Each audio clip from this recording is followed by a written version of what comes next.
I sensed it the instant we stepped inside. The music throbbed softly, a low heartbeat under the room's hum. Voices swelled and overlapped, laughter sparking like static beneath the chandelier's glittering light. It illuminated everyone except me. Claire slid her hand from mine almost as soon as we crossed the threshold. No glance back, no smile, just a quiet release, as if she'd been holding her breath for this moment all week. She drifted into the crowd with practiced ease, and I stood there, suddenly a stranger to my own wife. 6 years married. I knew her little habits, her dry humor, her aversion to cilantro, her love for food that burned the tongue. But the woman I watched that night wasn't mine. She belonged to the room.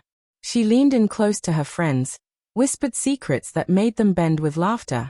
She laid a hand lightly on a man's arm, head tilted just enough to show interest, smile wide enough to leave a hollow ache in my chest. I felt like wallpaper, present, unseen. I retreated toward a corner, pretending to scroll my phone while trying to swallow the sting of being invisible, of being politely erased one glance at a time. A server offered a drink. I accepted, but it was tasteless because all I could see was her, Claire, throwing her head back, laughing in a way I hadn't heard with me in months. 10 minutes passed. 20. Nearly an hour. Not once did she look for me. Not once did her eyes sweep the crowd for her husband. Finally, I couldn't stand it. I set the untouched drink down, pushed through the room, and stepped out into the cool night air. The silence outside felt like a mercy. I sat behind the wheel of our car, engine off, hands gripping the steering wheel so tightly my knuckles blanched. Every part of me wanted to drive away, to go home and never turn back. But some stubborn scrap of hope, or maybe denial, kept me there, frozen. My phone buzzed. A single message from Claire appeared on the screen. Come. For a second, my heart leapt like a fool. She noticed. She wanted me. Maybe I'd misunderstood everything. Maybe she was waiting. But no, I knew her patterns, her shortcuts. That wasn't a message meant for me. Something in my stomach twisted, heavy and cold. I slipped the phone into my pocket and walked back toward the house. Inside, the party still throbbed with laughter and music. No one noticed my return. But Claire wasn't where she had been. She wasn't with her friends or near the drinks. My chest tightened as I scanned the room. Then I saw it, her dress trailing behind her as she disappeared down a side hallway, phone in hand. I followed, quiet. Each step weighted as though dragging my heart along. The door at the end of the hall was ajar. My pulse hammered in my ears. Through the narrow gap, I saw her. My wife. Not alone. A tall man, the same one she'd been laughing with earlier, stood close. Too close. Her phone buzzed in her hand. She smiled up at him, holding it out. See? He'll come, she whispered, voice low, amused. You sure? He murmured. Of course. She slipped the phone into her purse. He always does. That's the problem. He'll never leave me. My stomach turned, every word a blade. The moment hit me like a punch I wasn't ready for, sudden and merciless. The room seemed to tilt, spinning around me as if the world itself had betrayed me. My chest tightened painfully, each breath coming in ragged, shallow gasps that made my lungs feel heavy and inadequate. I should have stormed in, should have demanded the truth, should have torn down the fragile illusion I had been clinging to for so long. I should have screamed, wrenched answers from the air itself. But I couldn't. My body betrayed me, frozen in place as my entire marriage unraveled in real time, slipping through my fingers like sand.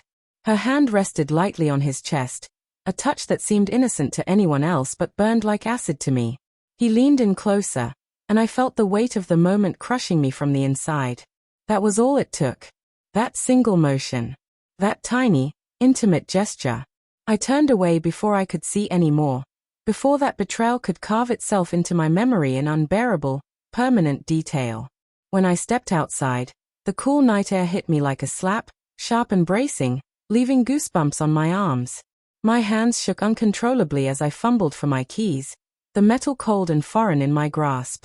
Somehow, I managed to start the car, though I don't remember the streets, only the blur of lights and asphalt beneath me, and the sting of tears that pricked relentlessly at my eyes. By the time I reached home, silence wrapped around me like a suffocating shroud, pressing down on my chest with every heartbeat. Her words echoed through my mind, Relentless and cruel. He'll never leave me. Not until I make him. That was the truth I could no longer deny. I wasn't a husband anymore.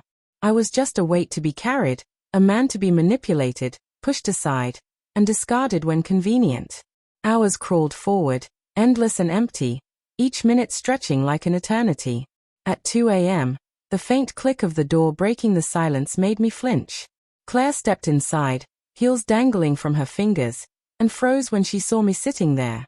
"James," she whispered, startled, her voice tentative and small. "You left," my eyes said even before I spoke. She shifted uneasily, her confidence cracking under the weight of my gaze. "Why didn't you answer my text?" she asked, her tone defensive but faltering. I let out a hollow, bitter laugh that sounded foreign even to me. "Your text?" Her face drained of color. "That wasn't meant for me."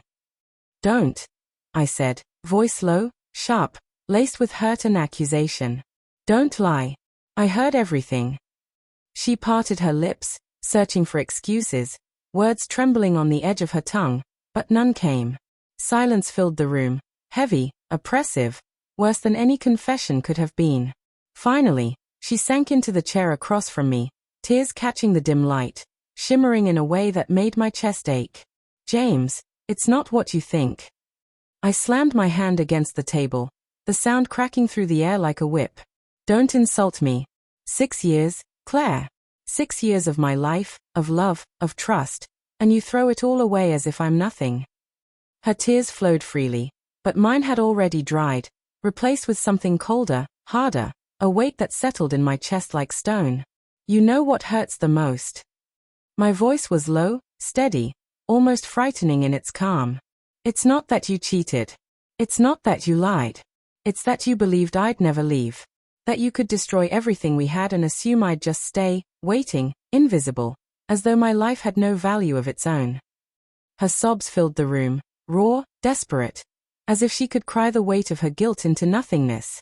I didn't intend to stop them. I stood, my chair scraping harshly against the floor, a harsh sound that mirrored the fracture in my heart. "You've said enough." She reached for me, hands trembling, eyes desperate, but I stepped back. For once, I wasn't the one chasing. For once, I wasn't the one begging for reconciliation. That night, I packed a bag. Not everything, just enough to reclaim a semblance of myself. Clothes, essentials, a few things that truly mattered to me. As I zipped it shut, her voice came from the doorway, cracking and small. "James, please don't go." I paused, the weight of her plea pressing against me, but I knew it was too late. I turned to face her one last time, searching her eyes, looking for any hint of the woman I had loved, any trace of the bond we once shared. "No, Claire." My voice was steady, final. This time, I was done letting her dictate the course of my life. I walked out, leaving the past behind. The door closed behind me with a sound that felt like the sealing of a tomb, final and irreversible. For the first time in months, maybe years, I felt seen. I felt alive. I wasn't invisible. I wasn't just background anymore. I was free, and for the first time in what felt like forever, I could breathe.